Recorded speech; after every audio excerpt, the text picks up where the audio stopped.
your psychiatrist? Does he beat around the bush? What's he prescribing you? Lexapro, Xanax, it barely lets you function, but you can at least manage a dose to dull the panic. But now you never smile. The kids can't get you to play, so they feel like they're on trial. What's up, everybody? I'm Skullz, and today we're going to be listening to Bottom by Tool. I'm just coming off Sober, which was another excellent track. It definitely felt like Maynard and the bassist were the standout there, but also the dynamics of the drums and the guitars creating these like bursts of anger, and it just really meshed well with the narrative. But anyways, this album's been awesome so far. It's almost hard to believe it's almost 30 years old. It just sounds very innovative. It's very technical, it's very complex, not just the musicianship, but even the lyricism, pointing out some very, very strange tendencies of human nature. And it's a blast to react to because there's so much to talk about. I can just sit here, listen to it, and they're just spoon feeding me all this great stuff to talk about. So yeah, this is cool. I have no idea what this song is going to be about. Considering it's right after the song Sober, I'm imagining this is going to be like rock bottom for him.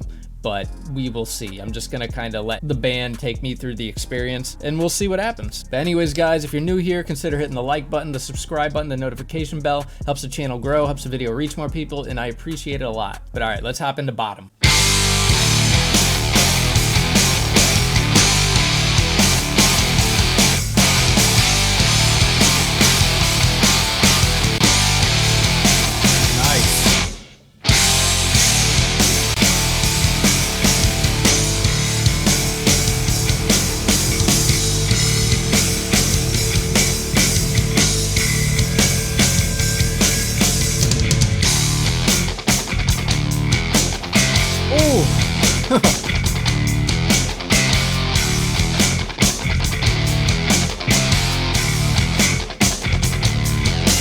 I love that.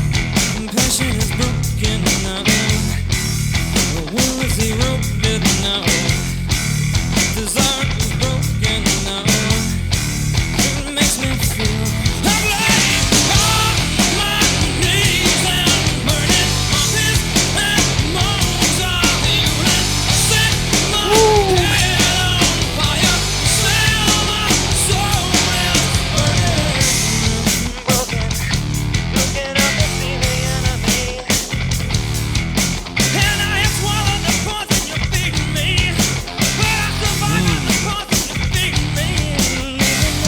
I think that lyric says it all. I've swallowed the poison you've feeding me. If that is a reference to Sober, then yeah, I was right about my guess. Yeah, very visceral lyrics. I'm on my knees burning. My piss and moans are the fuel that set my head on fire, so smell my soul burning. I really like the line, my piss and moans are the fuel that set my head on fire. It's really true that if you get in that victimhood mindset, it'll bring you down. And it's sad because it's true a lot of the time. Like, we are really beaten down by life and the circumstances around us.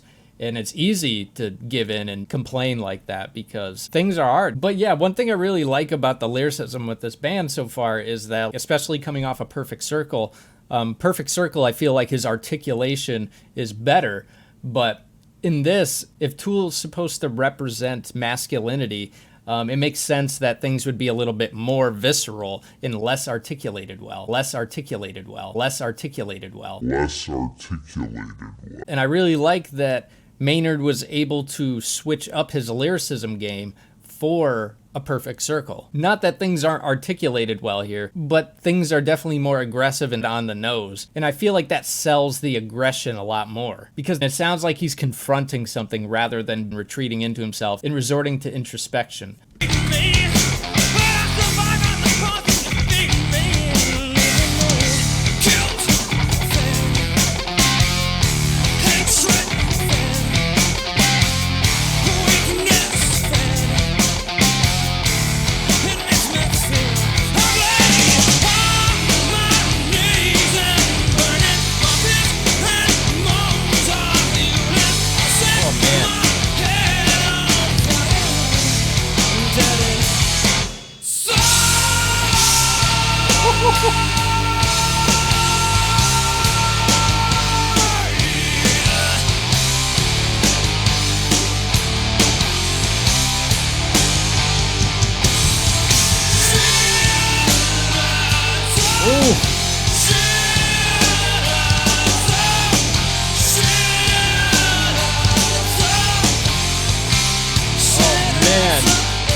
This drum beat.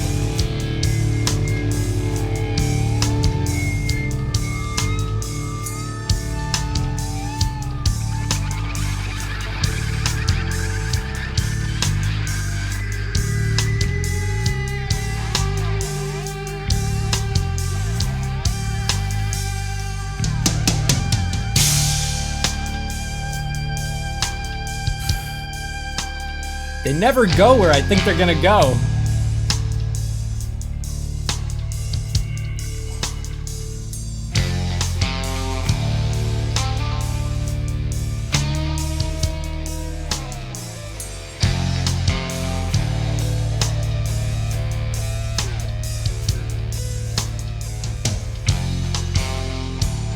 If I let you, you would make me destroy myself. In order to survive you, I must first survive myself. Ooh. And I can sink no further, and I cannot forgive you.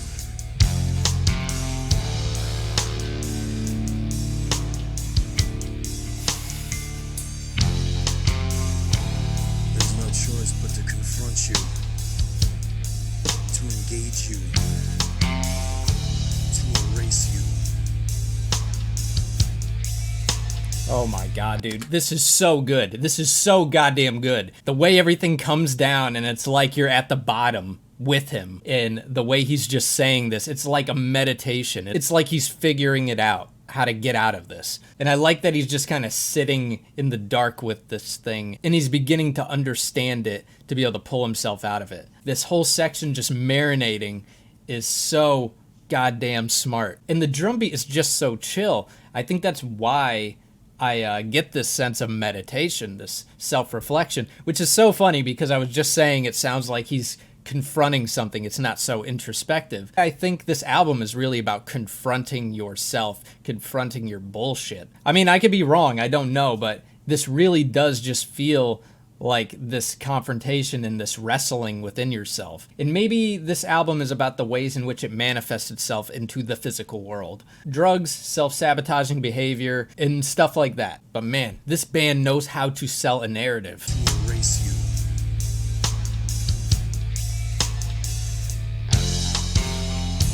I've gone to great lengths to expand my threshold of pain.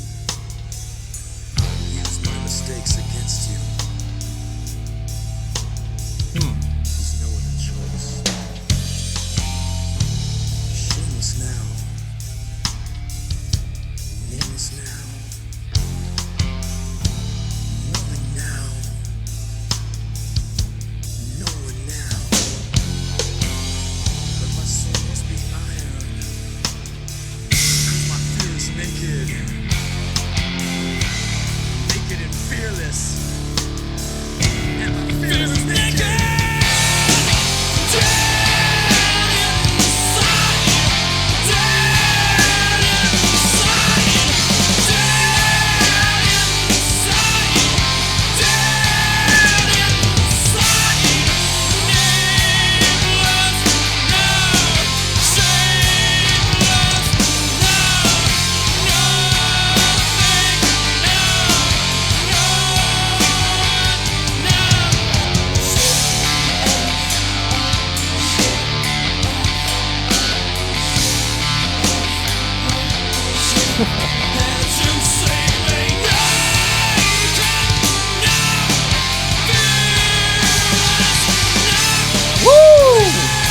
Danny.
I never know when these songs are gonna be over. They end so weird, like it's so unpredictable, this album. But yeah, one thing I want to say about the song that I really enjoyed, I forgot to say it earlier in the song, was the use of reverb on the vocals as well. The reverse reverb was really nice touch, and that was giving me chills all over. It was very ghostly, and then if you pair that up with like the lyrics "dead inside," it really sells the whole thing well and adds to the narrative once again.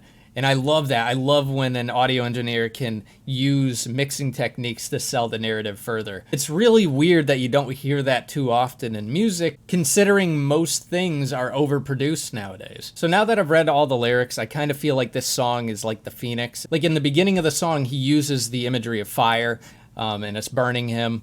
And then it seems as if he dies. He's at the bottom. He dies, but he's killing something off that he no longer wants. He's burning off the dead wood. And at the end, it really feels like this declaration of reemergence and resurrection. This is a genius way to push the narrative, especially after Sober. Like, I feel like this was the exact right move to make if you were going to create a narrative around an entire album. And even the first two songs, it just sounds like this wrestling with these cycles, and then for it to go into Sober, and then for it to drop into Bottom, where it's like killing off these things, perhaps. I don't know. We have to see where the narrative goes from here. But so far, I really just find this album brilliant. I've done similar things with my own music. I have a song called Pins and Needles, which is about drug use. And then I did a song called Kronos and Cupid right after, which is based on Greek mythology. And what happens in that is the realization that your community is no good for you.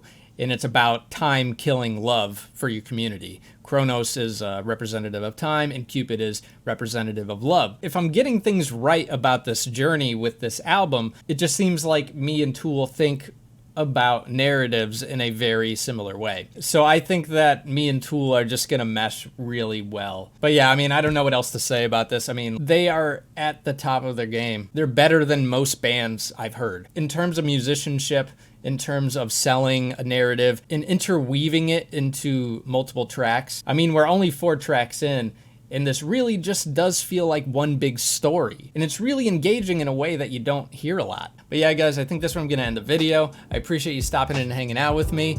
If you're new here, make sure you hit the like button, the subscribe button, the notification bell. It helps the channel grow, helps the video reach more people, and I appreciate it a lot. And wherever you guys are, I hope you're having a good day, good night, and as always, I look forward to the next one. Peace. Don't want to risk it for